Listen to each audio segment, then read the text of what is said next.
ishlarni o'rgansangiz, men sizni Amerikaga olib kelishimga o'zim ko'maklashaman degan fikrlarni aytgan. Va shu o'sha paytda misol ilmsiz holat bo'lmagan bola Koreyaga keldi.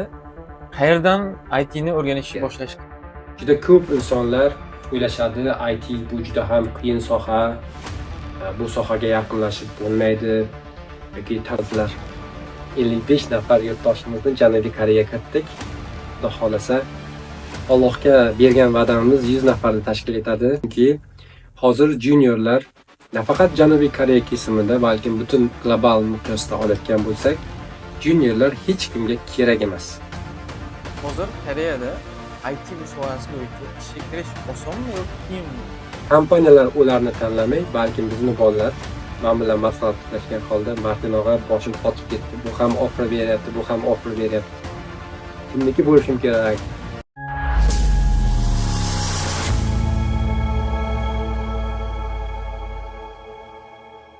Assalomu alaykum, hurmatli tomoshabinlar. Bugungi intervyumizda ijtimoiy tarmoqlarda mashhur bo'lib kelayotgan Bekzod Rizo bilan suhbat qilamiz. Bu akamiz Janubiy Koreyada o'zbek aka-ukalarimizga, opa-singillarimizga hayotdagi qiyinchiliklar, to'sqinliklarni yengib, yangi kelajak, yangi marralarni zabt etish uchun yordam beryaptilar. Ya'ni IT sohasidagi ishlarga kirish uchun bor vujudlari bilan o'rgatib, ishga kirishga qadar yordam berib kelmoqdalar. Bugungi videomizda, bugungi suhbatimizda Koreyada qanday ishga kirsa bo'ladi, qanday sohaga nimalar bilish kerak. Endi IT yo'nalishi ham har xil bor. Sun'iy intellekt, full stack, backend, frontend, keyin hamma ITga doir savollar va Bekzod akani o'zi kimliklari hammasida xudo xolasa javob olasiz.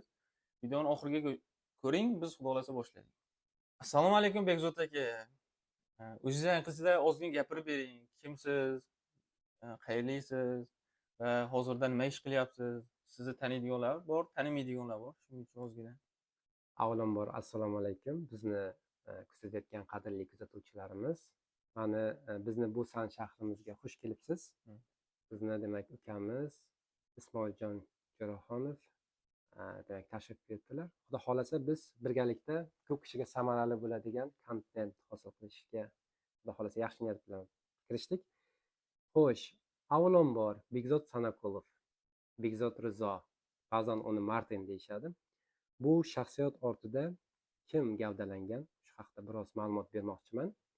Demak, hozirda Janubiy Koreyada o'zini demak bir qator biznes faoliyatlarini amalga oshirayotgan, jumladan Devex akademiyasi hamda Mashaqqat Group kompaniyalarining asoschisi, demak moliyaviy mustaqillikka erishgan inson sifatida hamda Janubiy Koreyani yarim fuqarolik vizasi, ya'ni F5 vizasini demak egasi sifatida hamda ulardan ham eng muhim bo'lgan narsa meni hayotimda, meni qadriyatimda demak eng muhim narsalardan hisoblangan, ya'ni shu kunga qadar Janubiy Koreya kompaniyalariga 54 nafar yurtdoshimizni demak IT sohasida ishga kirishiga amaliy, ruhiy har taraflama ko'maklashgan inson sifatida o'zimni tanishtiraman.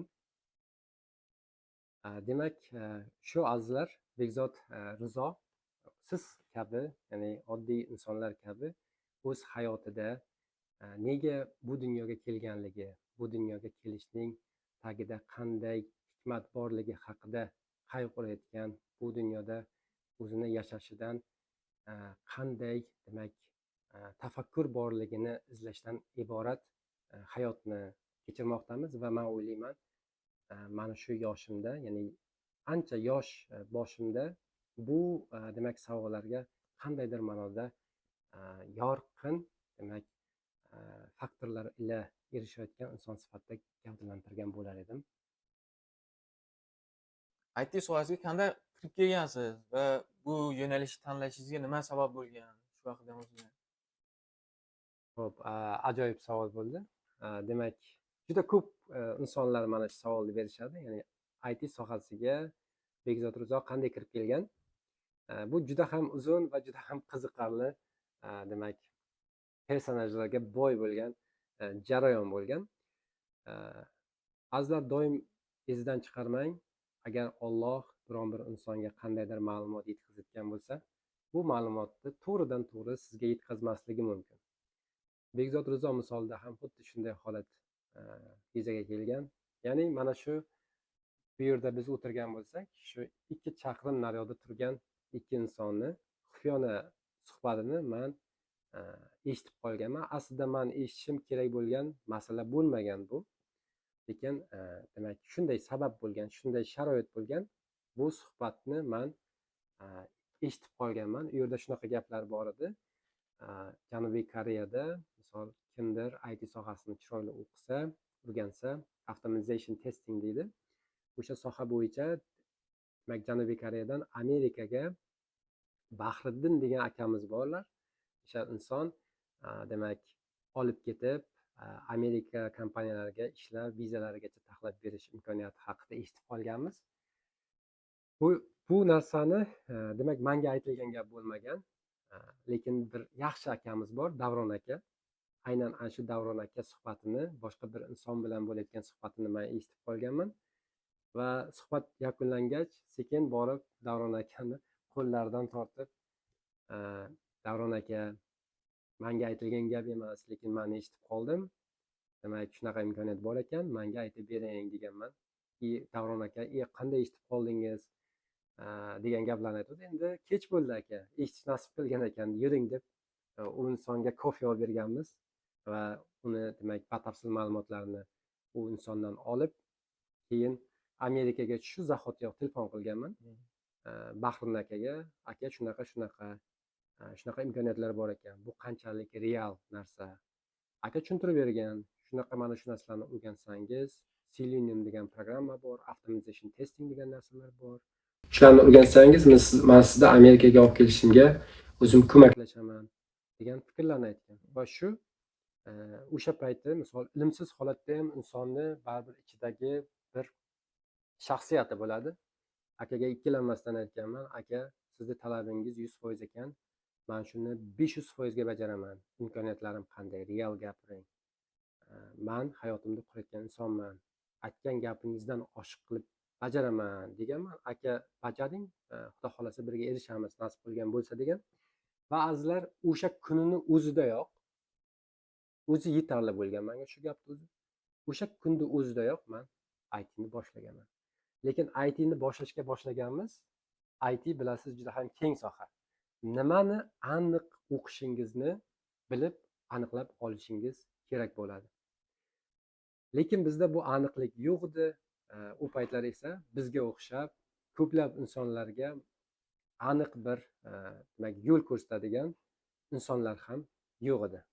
Shu biz juda ham ko'p xatolarni qilganmiz. Birinchi ishga kirishimizga 1 yili 7 oy ketgan. Juda ITga kirishim mashaqqatli, og'riqlarga boy yo'l deb baho beraman. Hech qanday texnik bilimlarga ega bo'lmagan, kompyuter savodxonligiga ega bo'lmagan bola Koreyaga keldi. Qayerdan ITni o'rganishni boshlash kerak? Shu savolga. Demak, o'sha bizni misolimizda ham olib qarasak, misol men Toshkent moliya institutini demak buxgalteriya sohasini bitirgan insonman. Bakalavrim va magistraturam Kening universitetini demak MBA sohasini bitirganmiz. Ya'ni bakalavr, magistratura ham biznes sohasini tamomlaganmiz. Va Janubiy Koreyaga kelgan paytimiz biz hech qanday IT sohasi bo'yicha savodimiz bo'lmagan. Ya'ni siz berayotgan savol meni o'zimda o'tmishim. Lekin misol uchun hech kim onadan bilib tug'ilmaydi. Men o'ylayman, ITni boshlash uchun birinchi o'rinda shijoat kerak, mardlik kerak. Juda ko'p insonlar o'ylashadi, IT bu juda ham qiyin soha, bu sohaga yaqinlashib bo'lmaydi yoki talablar juda ham yuqori, oddiylarga non yo'q va kabi masalalar o'sha vaqt ham bo'lgan, hozir ham bo'ladi, bundan keyin ham bo'ladi. Lekin ITda nimani boshlashdan oldin birinchi o'rinda odamda shaxsiyat bo'lishi kerak. Agar shunchaki oddiy bir narsalar bilan yengiladigan inson bo'lsangiz, ITda uzoqqa cho'zilmaysiz. 0 daraja bo'lasizmi yo o'rta daraja bo'lasizmi, buni ahamiyati yo'q. Eng ahamiyati molik bo'lgan narsa bu shaxsiyat. Birinchi o'rinda shaxsiyatingizni va qadriyatingizni aniq belgilab olishingiz kerak. Mana 0 dan boshlaydigan insonlar uchun tavsiya. Ikkinchi, IT bu oson soha emas. Tashqaridan juda chiroyli ko'rinadi. Mana biz ham misol 54 nafar talabamizni Janubiy Koreya kompaniyalariga ishga kiritdik.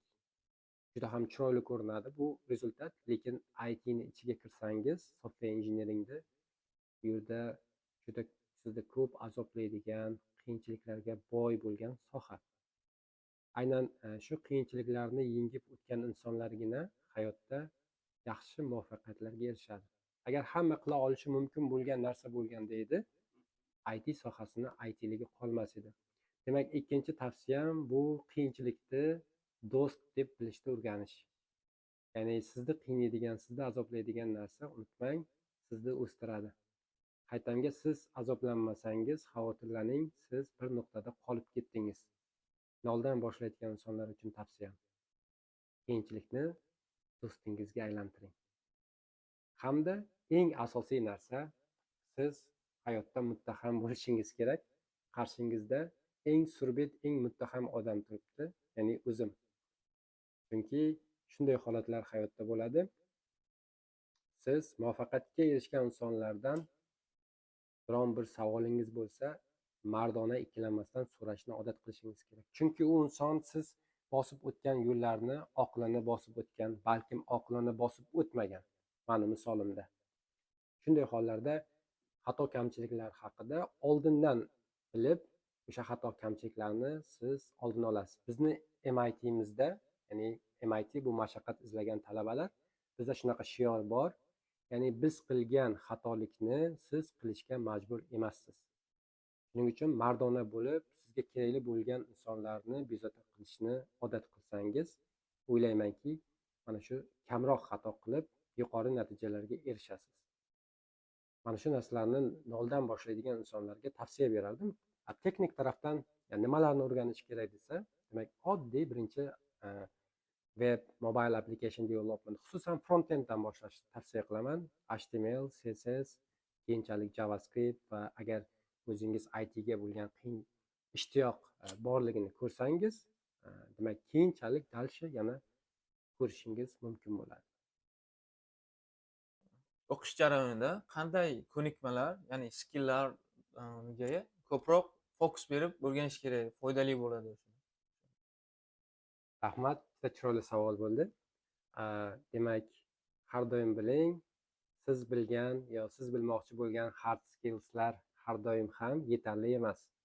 Men ko'proq skills deganda soft skillsga urg'u bermoqchi edim. Soft skills juda ham muhim aslida. Chunki hard skilllar zo'r bo'lgani bilan agar soft skillingiz yaxshi bo'lmasa, siz bu o'yinda yutib chiqa olmaysiz. Hard skillni o'rganish mumkin. Misol uchun biron bir mentorga sherik bo'lib, yo'lboshchingiz tayin bo'lsa yoki o'zingiz mashaqqatsevar inson bo'lsangiz, harakat qilib erishishingiz mumkin.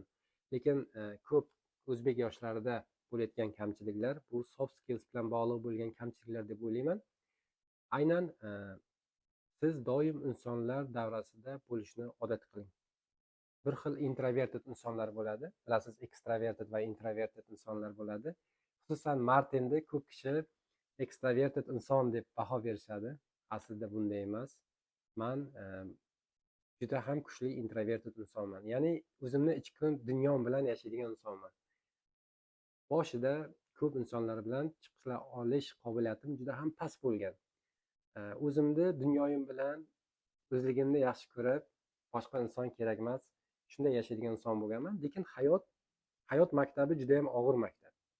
U sizga juda ham ko'p qonuniyat, vaziyatlarni taqdim etib, sizni kuchayishingizni talab etadi.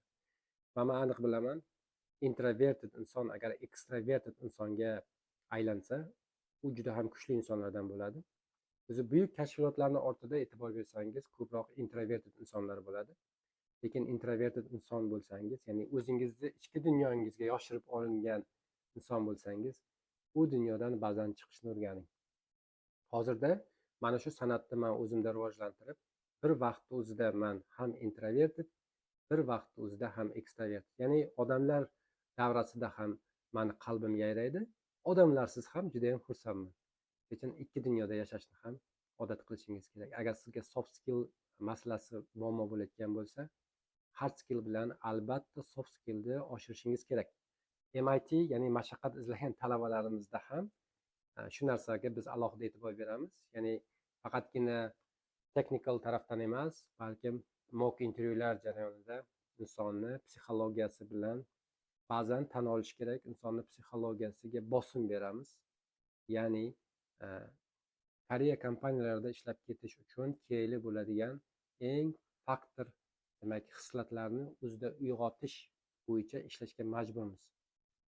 Shuning uchun qisqacha qilib aytganda, bu savolga qisqa javob berib bo'lmaydi. Bu juda katta mavzu. Xudo xolasa o'ylaymanki, keyingi savollarda ham bunga yanada demak yoritishlarini eshitasiz degan umiddaman. Hozircha shu. Koreyada IT sohasiga ishga kirish uchun koreys tili darajasi qanchalik bo'lishi kerak? Agar muhim bo'lmasa agar, ingliz tilini o'zi bilan ham ishga kirsa bo'ladimi? Shu haqida ozgina gapirib bersa yaxshi bo'ladi. Avvalambor, siz Janubiy Koreyada yashayapsiz, Amerika yoki Yevropada emas. Demak, xohlaysizmi, xohlamaysizmi, Koreya madaniyati va xususan koreys tilidan bilimingiz yaxshi bo'lishi kerak. Chunki demak, biz ham misol qabul jarayonimizda bekordan-bekor koreys tilini shartli deb shart qilib qo'ymaganmiz. Umuman koreys tilini bilmasangiz, faqat ingliz tili bilan kelgan bo'lsangiz, birinchi navbatda diqqat bilan eshiting. Sizga IT emas, birinchi o'rinda koreys tili kerak. Adashmang. Olib, birinchi o'rinda koreys tilini o'rganishni qattiq tavsiya qilaman. Koreys tilingizni yaxshi rivojlantirib olib, Koreya madaniyati va Koreyaga integratsiyangizni chiroyli tashkillashtirganingizdan keyingina IT bilan shug'ullansangiz juda ham ma'qul variant deb o'ylayman. O'zimiz ham xuddi shunday qildik. Janubiy Koreyaga kirib kelganimizdan keyin 7 oy chamamda koreys tili bilan yaxshi shug'ullanib, 7 oy demak erkin bo'lmasa-da qanaqadir darajada muloqotga chiqa olganmiz. Biz ham ingliz tilida kelganmiz chunki. Va sekin-sekin qolgan yo'llar demak Alloh marhamati bilan ochila boshlaydi. Shuning uchun koreys tilini bilish bu shunchaki tanlov emas, bu majburiyat deb qarayman. Xohlaysizmi, xohlamaysizmi, koreys tili masalasiz bo'lmaydi. Bo'lsa ham qanaqadir bir omadlarga ishongan holda, juda omadli holatda siz yorib chiqishingiz mumkin. Bizda shunday insonlar bo'lgan, ya'ni koreys tilini bilmasa-da ishga kirgan, lekin bu insonlar soni juda ham kam. Bor yo'g'i 3 kishini tashkil etadi. Shuning uchun shunday kompaniyalar bo'ladi Koreyada, ya'ni English speaking kompaniyalar, faqat ingliz tili talab etiladi. Bunaqa kompaniyalar juda ham salmog'i kam. Shuning uchun qanaqadir bir juda ham tiny, juda ham qisqa bo'lgan narsalarga umid qilgandan ko'ra, kuchli inson bo'lib, omadni o'zingizga qarshingizda saqlaganingiz yaxshiroq. So'zsiz koreys tilini o'rganing. Bu meni juda ham qattiq maslahatim. Hozir Koreyada IT bu sohasi bo'yicha ishga kirish osonmi yoki qiyinmi? Agar oson bo'lsa, o'qishni yangi bitirganlar bor, fresh junior studentlar, o'shalarni kirishi qancha, necha foizga teng, o'sha haqida ozgina gapirib bersangiz. Xo'p, bu savolga men biroz tanqidiy javob beraman. Oldindan aytib qo'ydim. Ko'p kishiga bu demak savolimda javobim ma'qul kelmasligi mumkin yoki qabul qilishga qattiq bo'lishi mumkin. Azizlar, hozir Janubiy Koreyada ishga kirish masalasi siz o'ylagandek oson emas. Nafaqat Janubiy Koreyada, balkim butun dunyoda. O'ylamang, misol uchun bizni Devex akademiyamiz va undagi eng elitni jamoa MIT 54 nafar talabamiz ishga kirdi. Tashqaridan ko'rinishi mumkin. Bo'lar ekanda, imkoniyati bor ekanda, mana o'zimizda o'zbek yoshlari shu narsalarga erishdi. Hattoki shunaqa fikr bo'lishi mumkin. Oson ekanda. Yo'q azizlar, oson emas. Yaxshigina mashaqqat talab etadigan jarayon. Siz universitetda o'qiyotgan bilimingiz yoki qandaydir self study qilib yurgan kurslaringiz yoki qandaydir bir yengil programmalar orqali orttirgan bilimingiz yetarli bo'lmaydi. Chunki hozir juniorlar nafaqat Janubiy Koreya kesimida, balkim butun global miqyosda oladigan bo'lsak, juniorlar hech kimga kerak emas. Hech kimga kerak emas. Unda nega MIT guruh talabalari demak ketmani uchayapti?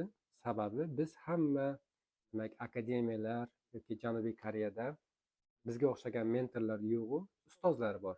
O'sha ustozlar va qolganlar qilayotgan bir kamchiligi bular faqat va faqat juniorlarni yetishtirishdan iborat bo'lib qolgan ishlari. Lekin biz shu bozorni ko'rib o'tiribmiz. Bozorni misol uchun siz o'zgartira olmaysiz. Shuning uchun demak biz bo'ladigan ishni qilishimiz kerak deb biz boshdan bosh middlelarni taxlaganmiz. Shuning uchun ham bizni bolalarimiz ishga o'shanda ham kirdi. Hozirda esa biz bu levelda level up qilganmiz. Ya'ni biz железный middlelarni yetishtirmoqdamiz. Azizlar, Bekzod Rizo qarshisingizda turgan inson aqli va farosati bilan yaxshi kelishgan, ko'cha tili bilan aytganda haqiqiy erkak, mujik insonman. Har bitta aytayotgan gaplarimga asosli javobim bor. Nega железный middle, ya'ni po'lat middle daraja deb aytyapman? Chunki bizni talabalar hammasi 40 plus oylik bilan, ya'ni 40 million oylikdan yuqori summalarni qayd etgan holda ishga kirishyapti. Bu misol uchun summa, ya'ni yillik daromad kimga tegishli ekanligini borib kompaniyalarda ishlab yurgan insonlardan surishtirishingiz mumkin. Bu demak boshlang'ichlarni oyligi emas, ya'ni middlelarni oyligi. Yana bir ikkinchi asosimiz, ya'ni po'lat middle deyishimizga bizni talabalarimiz bizda misol uchun biz o'rgatgan steklar Mearnga asoslangan bo'lsa, to'g'ri biz 4 yo'nalishda ishlaganmiz: Java, Python, PHP, Mearn. Lekin talabalarimizga Mearnda o'rgatamiz. Aslida Mearnda emas, engineeringda o'rgatamiz. Buni farqi bor azizlar. Shunchaki Mearnda o'rgatish qiyin bo'lmasligi mumkin, lekin engineeringda, software engineering darajasida o'rgatish bu yaxshigina azobli proses hisoblanadi. Aynan system design va patternlar nuqtai nazaridan kelib chiqib Mearn misolida o'rgatamiz va bizni talabalarimiz ishga kirgandan keyin biz o'rgatmagan steklar, jumladan C#, C+, yoki Python, PHP, Java va boshqa ixtiyoriy steklarni tortib ketmoqda. Ya'ni ITda shunaqa narsa bor. Bir stekni engineering levelda o'rgansangiz, boshqa stekka переключение qilishingiz uchun o'rtacha 1 haftadan 2 hafta nari beri borsa 20 kun talab etiladi. Mana shu uchun biz ya'ni po'lat middle degani ustasiga farqi yo'q degani. Mana shu levelga chiqarganligimiz uchun bizni talabalarimizni ketmani uchayapti. Azizlar, yengillikka aldanib qolmang. Hayotda siz doim qiyinchilikni, mashaqqatni izlang. E'tibor bering atrofingizga. Yengil-yelpi narsalar bilan ovora bo'lgan insonlarni qarshi olgan manzili. Yaxshilab e'tibor bering. Qaysi manzilda yurishibdi? O'ylaymanki, siz xohlagan manzilda emas. Mashaqqatsevar, doim qiyinchilikni ortidan quvgan va qiyinchilikka yechim bergan insonlar muvaffaqiyatli insonlar bo'ladi. Shuning uchun qattiq demak haqiqat bo'lsa-da, lekin bugungi kunda afsuski juniorlarga ish yo'q, hamda juda ko'p sonli kompaniyalar, jumladan Google, Amazon, Apple va boshqa kompaniyalar ko'plab sonli juniorlarni ishdan bo'shatmoqda. Chunki ular bilishdi, ular o'ylagandiki, juniorlarni ishga olgandan keyin ular avtomatik ravishda middle va seniorlarga aylanishadi deb demak plan qilgan edi. Lekin afsuski junior odam agar mashaqqat qilmasa, juniorligicha qolib ketaveradi. Shuning uchun ular ko'plab demak juniorlarni ishdan bo'shatishdi. Va bundan tashqari bir narsani doim yodingizda saqlang. O'zingiz ham biron bir kompaniyaga asos solsangiz, siz hech qachon juniorni yollab ishlashni xohlamaysiz. Masalan, men kompaniyalarimda juniorni olib ishlatishni xohlamagan bo'lar edim. Chunki agar juniorni men olsam, unga oylik to'lashim mumkin, mayli, arzon to'lashim mumkin. Lekin menda ishlayotgan, meni kompaniyalarimda ishlayotgan middlelar va seniorlarni vaqtini o'g'irlab qo'yishadi. O'zim ham Janubiy Koreya kompaniyasida faoliyat ko'rsatganimda team lead lavozimida ishlaganman. 6 nafar demak Koreya fuqarosi mani qo'lim ostida ishlagan. O'shanda masalan men ham doim junior lavozimda ishga kirgan insonga vaqtimni o'g'irlatib qo'yar edim. Buni ko'rgan CEO doim norozi edi va o'sha demak team lead odamga ham juda ham qiyin bo'ladi. Nima qilishni bilmay qolasiz. Lekin sizni qarshingizga 6 ta insonni qo'yib, 6 ta insonni ob'yomini talab etadi, hajmini. Ana shunaqa demak vaziyatlardan amaliyot charchagan. Shuning uchun sizga juda qattiq maslahat beraman.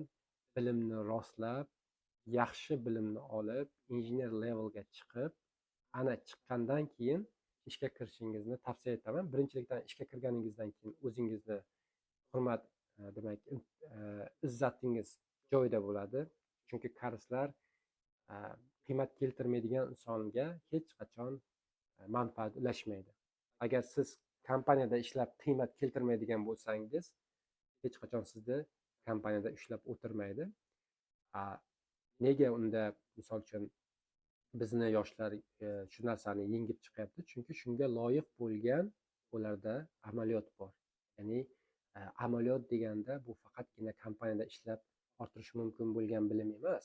Amaliy bilim bu mashaqqat ila ortiladigan bilim hisoblanadi. Men juda ko'p misollarni ko'rganman, hatto amaliyotda ishlab o'smagan bolalarni ko'p sonli ko'rganman. Shuning uchun bu narsalar o'sha amaliyotda isbotlab ko'rildi va juniorlarni umuman kompaniyalar bugungi kunda ishga olishmayapti. Intervyuga nimalarga tayyorlanish kerak, nimalarga ko'proq e'tibor berish kerak? O'shalar haqida ham o'zingiz gapirib berasiz. Qanday portfolio qilish kerak? Xo'p, ishga tayyorgarlik ko'rish bosqichi nimalardan iborat?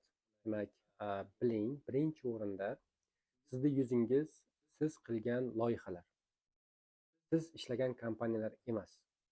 Amaliyot uchun, misol uchun, bu joyda ishlagan, u joyda ishlagan degan narsalar yetarli ham emas. Ular qayerda, qaysi kompaniyada ishlaganingizdan ham ko'ra, bu kadr menga qanday qiymat yaratib beradi. O'z ham ish beruvchi bo'lsangiz, buni yaxshi tushunasiz. Demak, siz ishga murojaat qilyapsizmi? Birinchi o'rinda men sizga qattiq maslahatim, ish beruvchi nuqtai nazardan o'zingizga bir nazar tashlang. Ya'ni ish beruvchi bo'lib, siz taxlagan narsalarni ko'rib, sizda qiziqish bo'ladimi degan tarafdan qarashni tavsiya etaman. Va birinchi navbatda eng muhim bo'lgan narsa bu sizning loyihalaringiz. Rezyume yoki portfolio emas. Ko'p kishi, ko'p sonli bolalar bugungi kunda Martinga murojaat qiladi. Ya'ni menga aka rezyume portfoliomni ko'rib bering deydi. Ular ko'proq hammasida takroriy bo'ladigan xatoliklar. Rezyumeni chiroyli qilishga, portfolioni ham chiroyli dizaynlar bilan taxlashga harakat qilishadi. Lekin afsuski u portfolioni negizida yotgan demak loyihalar oddiy krut operatsiyalar bo'lyapti. Azizlar, sizning krut operatsiyangiz sizdan boshqa hech kimga qiziq joyi yo'q. Faqatgina u demak oddiy primitiv bo'layotgan loyihalar bilan yutib chiqa olmaysiz. Ming rezyumingizni yoki portfoliongizni go'zal qilmang. Buni foydasi yo'q. Buni sizga kim aytyapti? Buni sizni universitetda yurgan domlalaringiz yoki ko'chadagi do'stingiz aytayotgani yo'q. Buni Janubiy Koreyada 54 nafar yurtdoshlarimizni Koreya kompaniyalariga ishga kirgan son sifatida aytaman. Bu qayta-qayta amaliyotda isbotlandi va agar siz yaxshi loyihalarni, zo'r demak amaliy loyihalarni qilib, keyin ular asnosida rezyum hamda portfolio taxlamasangiz, siz taxlagan rezyum yoki portfolio hech kimga qizig'i yo'q. Ish beruvchi nimani tekshiradi?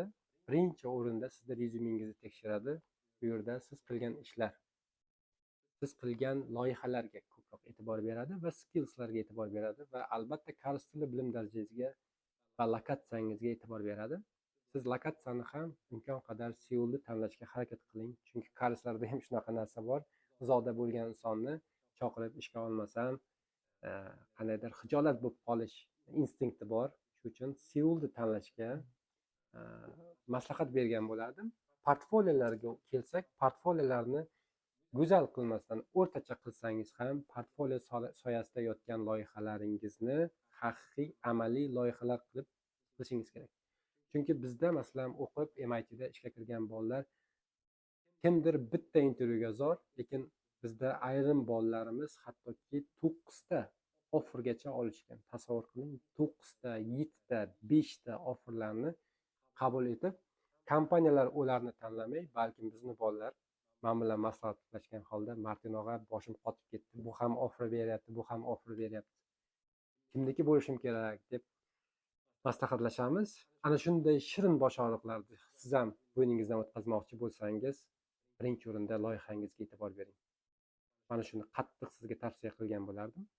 Sizni haqiqiy yuzingiz, sizni intervyuga chaqirish yoki chaqirmaslikda hal qiladigan narsa bu sizni loyihalaringiz bo'ladi. O'ylamang, sizni portfoliyongizda o'tirib oxirigacha tekshirib o'tirishmaydi ular. O'zimiz ham kompaniyamizga odamlarni olayotgan paytimiz biz birinchi tekshirayotgan narsa nimalar bo'yicha shug'ullangan, nimani biladi va uni soyasi qayerda degan narsalarga e'tibor beradi. Universitetda olingan bilimlar yetarli bo'lmasa, qaysi qo'shimcha kurslar, onlayn platforma maslahat berasiz? Misol uchun sizda MIT jamoangiz bor, Rossiyaning Udemy'si bor. O'shanga o'xshagan qo'shimcha qaysi kompaniyalar masalan shu onlayn kanallarni o'qishi taklif bergan bo'lardingiz? Avvalambor uzr so'rayman. Shu yerda bir e'lonni aytib ketish kerak. Siz mendan o'zingizni tanishtirishingizni so'ragandingiz. Demak, shu yerda bir o'zgartirish qilamiz. Janubiy Koreyada demak 54 nafar yurtdoshlarimizni Janubiy Koreya kompaniyalariga ishga kiritgan inson sifatida tanishtirgandim. Lekin uni biroz to'g'rilashimizga to'g'ri keladi. Mana hozir MIT 18 dan Khan, haqiqiy ismi Shokirjahon bo'lishi kerak, adashmasam. Shu talabamiz ishga kiribdi va endilikda Janubiy Koreyada 55 nafar yurtdoshimizni Janubiy Koreya kompaniyalariga ishga kiritgan inson sifatida Martinni demak tasdiqlashimiz mumkin. Juda ajoyib yangilik bo'ldi. To'g'risi intervyu vaqtimizda shunday voqea bo'lyapti, lekin mana bu yerda mana bu yozilgan xabarni o'qing. Assalomu alaykum Bezod aka. Aka tabriklayverasiz. Alhamdulillah shartnoma imzoladik. LG kompaniyasiga injener lavozimida ishga kiribdi. Azizlar, bek yo'q oson emas, lekin bek yo'q Peki, nimaligini bu kerak juda, to'g'risi 1000 kishilik kompaniyaga shu kunga qadar ishga kiritgan edik, lekin Alloh marhamati bilan azizlar, LG kompaniyasiga mana gigant kompaniyalarga ham MIT guruh talabalarimizni ishga kiritishni boshladik. Qilgan mehnatlaringiz va bergan bilimlaringiz samarasi alhamdulillah aytganingizdek MIT meva beryapti. Inshaalloh kelgusi ishlarimizda ham maslahat olib ish qilamiz. Sizni duo qilib beraman deb yozibdi. Khan, avvalambor shuncha qilgan mehnatni xohlaganingiz uchun sizga rahmat. Chunki biz dunyodagi eng kuchli o'zbek zamonidagi kurslarni dunyo yuziga ko'rsatyapmiz.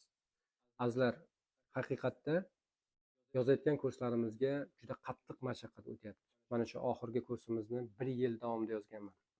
1 soatlik darsni 24 martalab erinmasdan yozganmiz.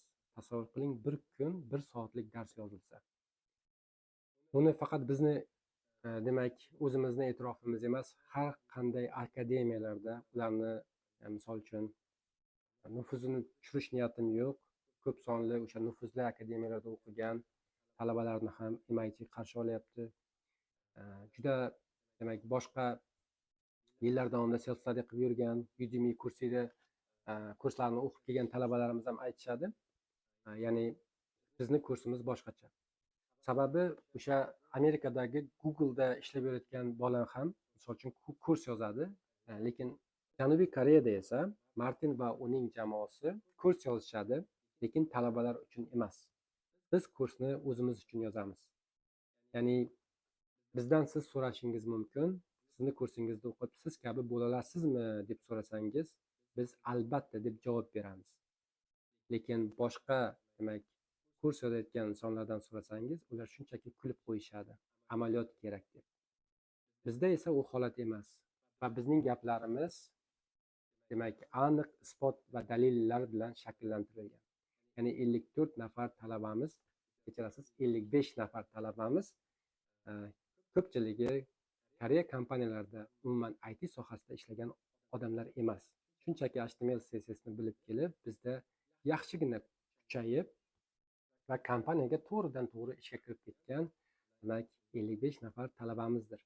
Biz dunyodagi eng zo'r kurslarni yozyapmiz o'zbek zamonidagi va bizni tizimimiz ham yapon menejment tizimiga asoslangan, ya'ni son ustida emas, balkim qadriyat, ya'ni sifat ustida qurilgan haqiqiy talabani muammosini hal etish bo'yicha biz bel bog'laganmiz. Mentorlar ham dunyodagi eng erinmaydigan mentorlar hisoblanadi. Ya'ni talabani kelajagini o'zini kelajagi deb o'ylab, hech qanday devorlarsiz kurashadigan mentorlar jamoamizdan iborat. Lekin shunday bo'lsa-da, bu narsalar hech qaysi foydasiz agar qachonki MIT guruh talabalarimiz mana shu mashaqqatni bo'yniga olmaganida. Men bu hozir bizni ko'rib turayotgan demak kuzatuvchilarimiz orasida bizni MIT jamoamiz vakillari ham bo'ladi. Va men aynan mana shu MIT guruh jamoasiga o'z minnatdorchiligimni izhor qilaman. Chunki azizlar, nafaqat men sizga, sizni hayotingizga vision ulashdim, balkim siz ham meni hayotimni qadriyati, meni hayotimni borlig'i, meni hayotimni haqiqiy visionini hosil qilishda siz ham ishtirok etdingiz. Biz doim bir-birimizni kuchaytirib, bir-birimizni visionimizga sodiq qolgan holda, bir-birimizni qadriyatimizni avaylagan holda yorqin kelajak quryapmiz. Biz qilayotgan ish nimadan iborat? O'ylamang, shunchaki bolalarni o'qitib IT kompaniyalarga ishga kirityapti deb. Bizni qadriyatimiz nafaqat IT bilan bog'langan.